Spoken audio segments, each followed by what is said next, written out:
Hello and welcome to St. Martin in the Fields. I'm Natasha Reardon and it's a pleasure to have your company for another concert as part of our new series Fresh Horizons.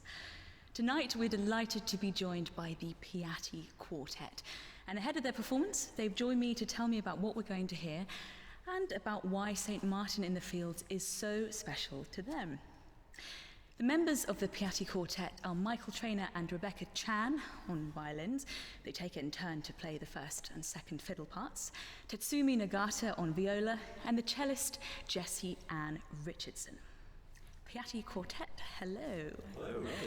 And welcome to St. Martin in the Fields. And tonight you're performing a concert that includes some of the great string quartet repertoire. Michael, how did this programme come about? Well, we start with the Purcell Shackney, which is sort of arranged for quartet by Benjamin Britten. And this was a piece we used to play a lot pre-COVID, if anyone can remember that. And it was just a brilliant warm-up to a concert. It sort of settles you in. It's got these incredible harmonies throughout.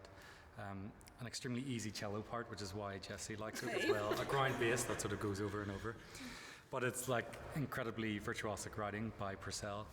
And it felt amazing to play a piece that's is older than this church. You know, it was written in the 1600s. So we thought it was a beautiful opener to the concert. Then we're going to move on to Beethoven's Quartet in F major, Opus 18 number 1. And this is just an amazing quartet. It's something we sort of learnt in the last year or so. And it's an incredible work because it has this brilliant sort of spontaneity and exuberance, and it's really uplifting. But then you've got this incredible polar juxtaposition in the second movement with Beethoven sort of has this inspiration of Romeo and Juliet's tomb scene from Shakespeare, and it's like the darkest, most heart-wrenching movement. And then it goes all back to like sort of Haydn-esque sort of fourth movement, like lots of wit and charm. So it's got that amazing sort of Beethoven polar opposite sort of expression to it. So after that, we thought we'd sort of end on a really high note and something really joyous, and just this most heartwarming piece by Dvorak, his American Quartet, which he wrote while he was out in America, and he was inspired by lots of the sounds, including this really annoying bird in the third movement. That's just really, I can't swear, so, you know, but he puts it in all over the place there, and the fourth movement is just this amazing like train ride that just takes the audience, hopefully from the screens, like, you know, all the way to the end, and like hopefully we'll hear the applause somewhere as it finishes, you know. In your own head. In our own heads, yes, of course. For now. So that sounds like a really exciting concert, and I wondered, how did you choose the repertoire? What's the process of a quartet, or specifically the Piatti Quartet, putting their repertoire together? Who decides? I mean, I think for some quartets it's really contentious, but like I know the Guarneri Quartet used to like have these horrific arguments about it, like, and they would just spend the summer like work it out for the rest of the season. I think for us we sort of try and sprinkle in a few things we know and something new for us to keep it sort of a bit interesting. So I mean, Jessie is this amazing organisational brain that sort of like means we don't get too overloaded. Like back in the time when we won the competition in 2010, we just say yes to everything. We'll play whatever quartet you want. Now we're a bit more mature about it, and we really like explore works a lot more and get to know them so we can play them better. So Jessie, back in 2010, the Piatti Quartet won the first St. Martin in the Fields chamber music competition. How did that change the career of the quartet? Changed everything, actually. I think it was the first sort of like major thing that we won.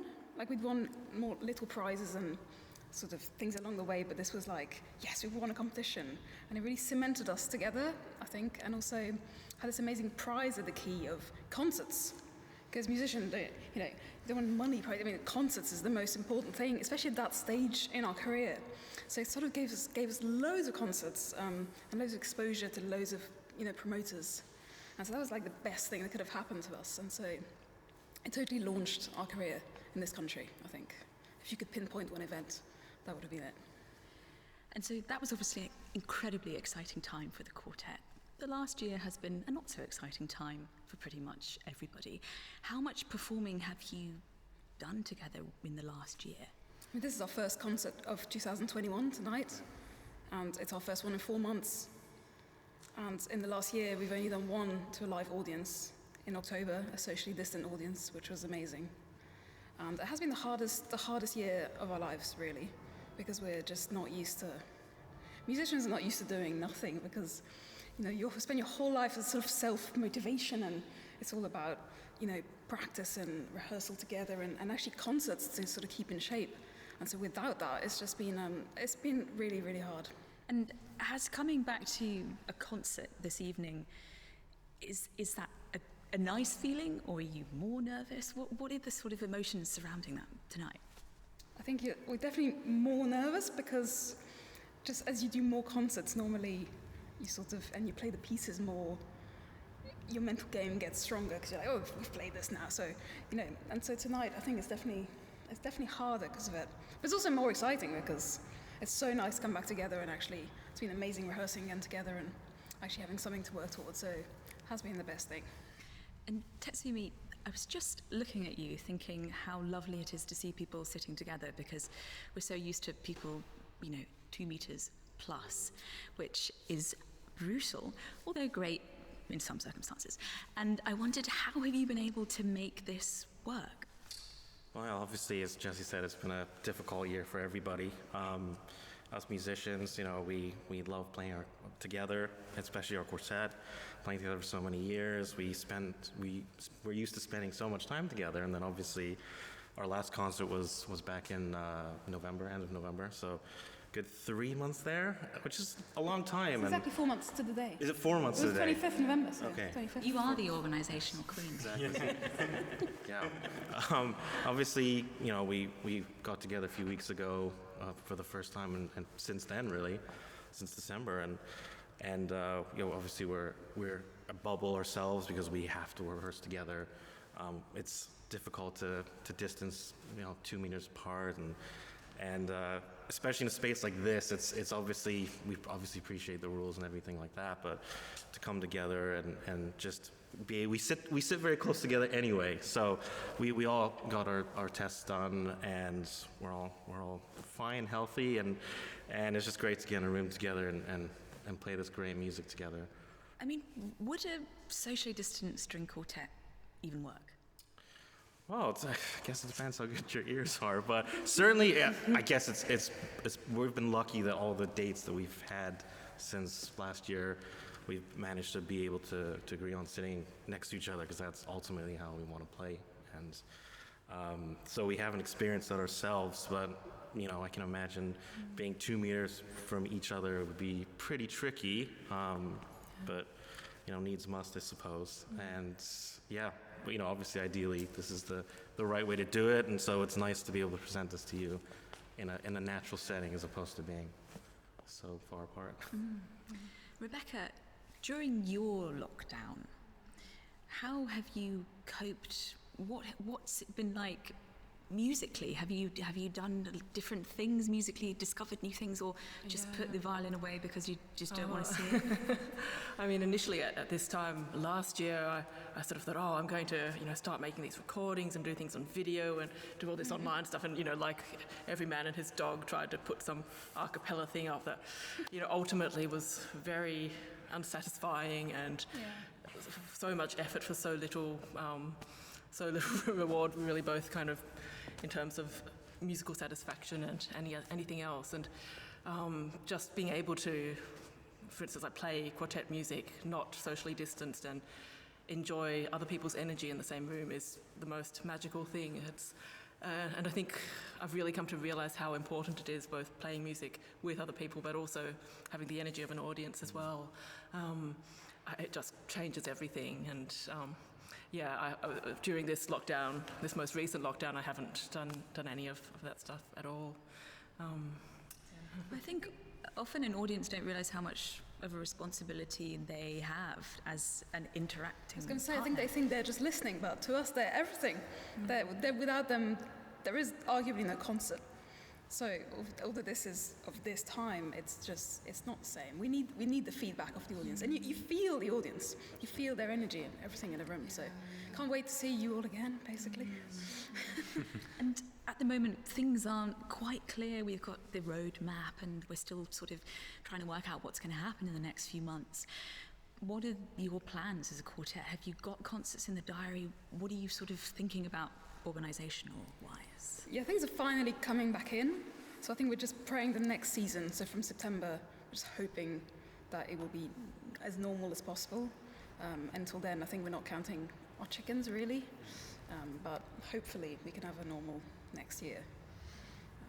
And we're still planning other CDs and other projects to sort of keep us going, whatever happens, sort of thing. So. Michael, did you discover anything during lockdown? Did you maybe take up a new hobby of any kind? My full-time hobby was looking after a toddler most of the Is that a time. hobby? So just looking after tantrums was the main thing. I'm trying to learn a wee bit of French as well, like everyone. So I'm just hooked on Duolingo, just Yeah. running out of parts every 2 seconds. Yeah, me too. But some of the sentences it comes up with are strange. Strange, yeah, not so useful. So No, definitely not useful. Just sort of play with your mind.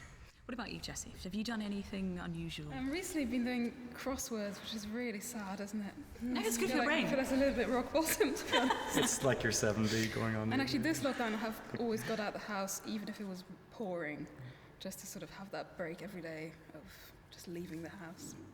But that's about it, actually. Yeah, it's sort of, I don't know, there's nothing really interesting to do anymore. I bought a sewing machine, but that's collecting dust in the corner now.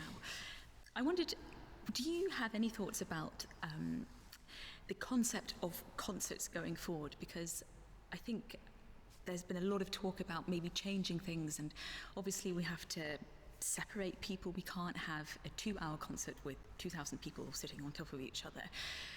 Do you think that there's going to be some sort of revolution as to how concerts are presented?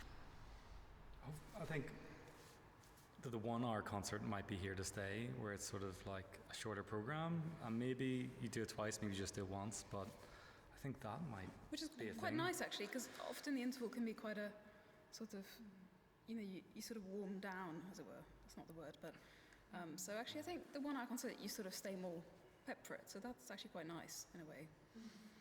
And there probably will be this sort of maybe half and half option of watching it online if you want, or coming to the concert, and we'll just have to get more and more used to playing in front of the cameras, which... And has not touring made you love home or hate home? Do you miss the travelling? Can't wait to travel again. Really? Can't wait to pack my suitcase and go through security. That'd be nice. Yeah, it's a pipe dream, but it will happen. One day. But for now, we're absolutely thrilled to have you back at St. Martin in the Fields, and we can't wait for your concert this evening. Thank you so much for taking the time to join me. Thank you. Thank you.